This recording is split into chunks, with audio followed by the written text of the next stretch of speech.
मैंने थोड़े दिन पहले भी बात करी थी, बट क्या होता है कि बुरा मत मानिएगा जो भी मैं कहने जा रहा हूँ, ठीक है। मैं पहले अपोलोजाइज कर देता हूँ।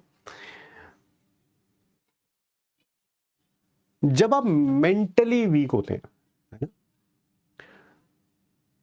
तो आप एक ही दिन में किसी एक पर्सन की एडवाइस से ही मेंटली स्ट्रांग नहीं हो जाते। ऐसा नहीं होता। मैंने थोड़े दिन पहले बोला था, देयर विल बी डेज जहां पर परफेक्ट स्टार्ट नहीं होगी, कोई ना कोई स्यापा रहेगा ही रहेगा। याद है मैंने थोड़े दिन पहले क्लास में बोला था कि किस दिन होगा फिजिक्स में कम क्वेश्चन होंगे, केमिस्ट्री में कम क्वेश्चन होंगे, बॉटनी में, जूलॉजी में, घर पे मम्मी के साथ लड़ाई हो जाएगी, पापा के साथ भाई डांट देगा, बहन डांट देगी, कुछ भी हो जाएगा, है ना। लाइब्रेरी गए थे, लाइब्रेरी में लाइट चली जाएगी, कुछ ना कुछ स्यापा रहेगा ही रहेगा, ठीक है। एंड कभी भी परफेक्ट स्टार्ट आपको नहीं मिलेगी दिन की, ठीक है। बट स्टिल आपको कॉन्सेंट्रेट करना पड़ेगा। मैंने थोड़े दिन पहले ये बात बोली थी, और कल ऐसा हुआ भी। कल केमिस्ट्री की क्लास में थोड़ा वॉइस का इशू था, एंड इट्स नॉर्मल यार। कल वॉइस का इशू था, आज हो सकता है किसी क्लास में कुछ इशू हो जाए, आज मम्मी से लड़ाई हो जाए, पापा से बहस हो जाए, किसी ना किसी से कुछ ना कुछ हो जाएगा, ठीक है। बट उससे इंपैक्ट नहीं होना, वो ज्यादा मैटर करता है। What matters is कि कोई ना कोई स्यापा चलता ही रहेगा। दैट इज लाइफ यार, दैट इज लाइफ। आप सोच रहे हैं कि परफेक्ट हो जाए मेरी लाइफ, फिर मैं अगले साल डॉक्टर बन जाऊंगा। 10 ड्रॉप और ले लो, परफेक्ट नहीं होने वाली, मैं आपको गारंटी दे रहा हूं। कुछ ना कुछ अप डाउन होगा ही होगा। आपको माइंडसेट अपना चेंज करना पड़ेगा, अपने मेंटल लेवल को इंक्रीज करना पड़ेगा। Despite the problems, I will not let it suffer, ठीक है। आवाज थोड़ी सी वॉबली थी, मैं मान गया इस बात को, I agree and I apologise for the same. But मेरी गलती नहीं है, माइक में थोड़ा इशू हो गया था, मैंने क्लास के दौरान उसको ठीक करने की कोशिश भी करी, बट नहीं हो पाई। अब उसको क्लास को ठीक करवा दिया गया है काफी हद तक। थोड़ा अपने मेंटल लेवल को बढ़ाइए, अपना आईक्यू उस हिसाब से रखिए।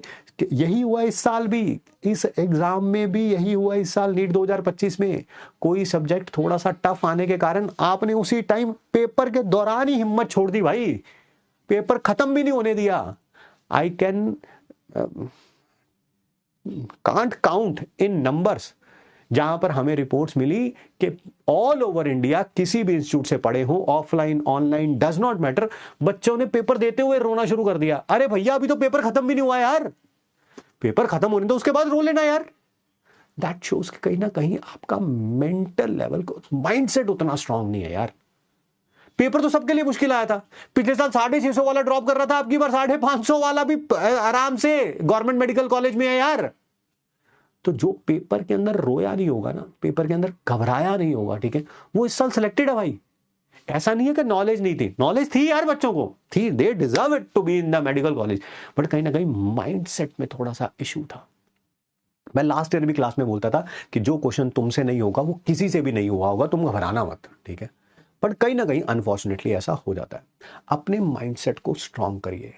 कोई किताब पढ़िए ऐसी जो आपके माइंडसेट को स्ट्रांग कर सके, कोई ऐसी डॉक्यूमेंट्री देखिए जो आपके माइंडसेट को स्ट्रांग कर सके, ठीक है। कुछ ऐसे लोगों से बात करिए जो आपके माइंडसेट को स्ट्रांग कर सके, ठीक है। Because there will not be perfect days. मैं खुद अपने बच्चों के लिए मैं बात कर रहा हूं, मेरे दोनों बेटे के, I work on the mindset के यार, उनके ups and downs are the parts of life. ये तो होते ही चलते ही रहेंगे, ये स्यापे कभी खत्म नहीं होने वाले भाई, ठीक है। मैं रेकमेंड नहीं करता हूँ जनरली, ठीक है ना, क्योंकि मेरे पास टाइम भी नहीं होता किसी टीवी सीरीज या मूवीज वगैरह देखने के लिए, ठीक है। But I still will recommend it. There is a Netflix पे है एक डॉक्यूमेंट्री, स्प्रिंट। मैंने अभी सिर्फ इसका सीजन 1 ही देखा है। आई वॉन्ट कि आप थोड़ा थोड़ा टाइम निकाल के, रोज के 15-20 मिनट, आधा घंटा, इससे ज्यादा नहीं, इससे ज्यादा आपके पास टाइम भी नहीं है, अपने माइंडसेट पे काम करने के लिए इसको देखिए। आपको पता लगेगा कि जब चैंपियंस है ना, sprint is all about track and field, running के ऊपर डॉक्यूमेंट्री है जिसमें नोवा लाइल्स है, फ्रेड कर्ले है, कॉलमैन कॉल है, और कौन कौन है, शकीरी रिचर्डसन है, शरिका है, that and prize is there, है ना, बहुत सारे, और हुसैन बोल्ट आते हैं बीच बीच में बताने के लिए, ठीक है। बहुत सारे ऐसे एथलीट्स हैं जो बताते हैं कि यार माइंडसेट कैसा होना चाहिए, जब वो रेस में जा रहे होते हैं तब वो कैसे काम करते हैं अपने काम, क्योंकि ऑल आर इक्वल। सारे के सारे इक्वल है, ठीक है। It's all about the mindset, कौन अपने माइंड को उस समय सही रखता है। किसकी प्रिपरेशन तो ऑलमोस्ट सारे चैंपियंस ऑलमोस्ट सेम लेवल पे प्रिपेयर करते हैं यार, ठीक है। ऐसा नहीं होता कि किसी की प्रिपरेशन बहुत नीचे है। आपको ये भी सीखने को मिलेगा, एक उसमें इटली का रेसर है जिसने 2020 में ओलंपिक में गोल्ड मेडल जीता था, उसके बाद उसने प्रिपरेशन करनी बंद कर दी। तो आपको उससे भी सीखने को मिलेगा कि यार देख, जिसने गोल्ड मेडल जीता था वो भी ओलंपिक्स में, उसने प्रिपरेशन करनी बंद कर दी, तो अगली रेसेस में उसका परफॉर्मेंस कैसे डाउन होता है। और जो उससे रेसेस में पीछे थे वो अपनी प्रिपरेशन को लेवल को अप लेके जाते हैं, और वो उसको कितना पीछे छोड़ देते हैं कि वो गोल्ड छोड़ो सिल्वर और ब्रॉन्ज तक नहीं मिलता उसे, ठीक है, वर्ल्ड चैंपियनशिप्स में या और डायमंड लीग में।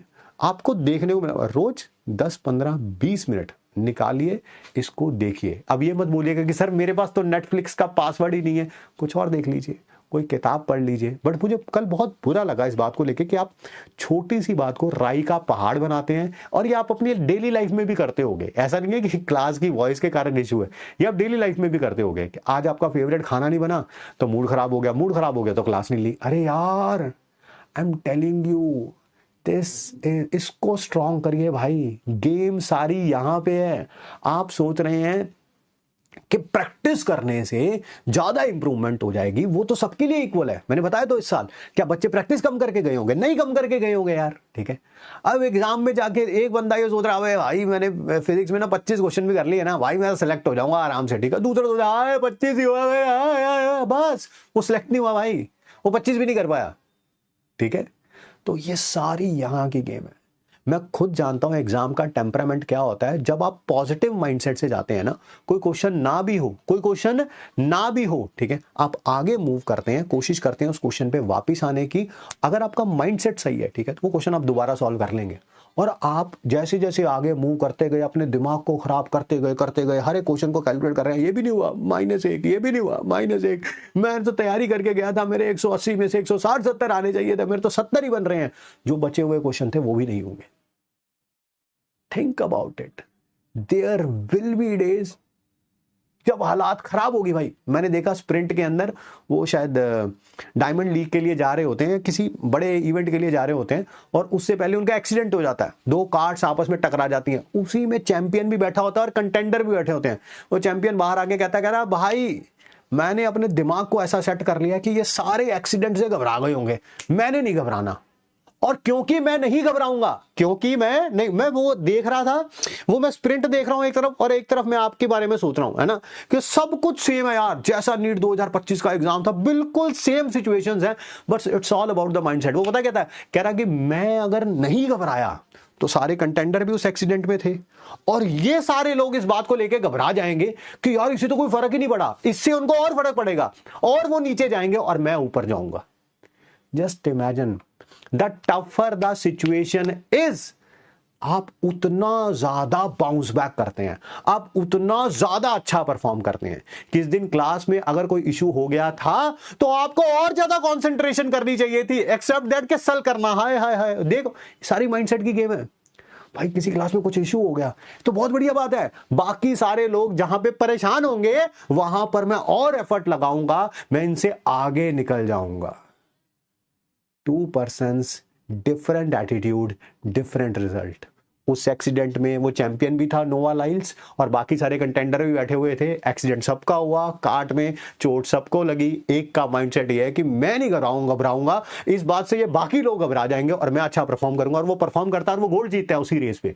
बाकी सारे लोग कहते हैं यार अभी आ रहे थे 20 मिनट पहले एक्सीडेंट हो गया यार। Amazing amazing. उसमें एक और सीन है, आप देखना जरा, शकेरी रिचर्डसन का, वो यूएसए की स्प्रिंट रनर हैं, ठीक है, और एक सेमीफाइनल हो रहा होता है। सेमीफाइनल में बड़ी मुश्किल से वो फाइनल में पहुंचती है। कुछ कंटेंडर्स लास्ट में रखने होते हैं फाइनल के लिए, उसमें पहुंचती हैं, और 20 मिनट बाद फाइनल है। जो बंदा फाइनल में ही नहीं पहुंच पा रहा, उसे सिर्फ 5-10 मिनट पहले पता चला है कि अब फाइनल में आप पहुंच गए हैं। भाई वो फाइनल में पहुंच के उन्हीं लोगों से कंपीट करती है जिनसे सेमीफाइनल में कंपीट कर रही थी, और सेमीफाइनल नहीं जीत पाती, भाई वो फाइनल जीत लेती है। It's all about the mindset. Preparation same थी।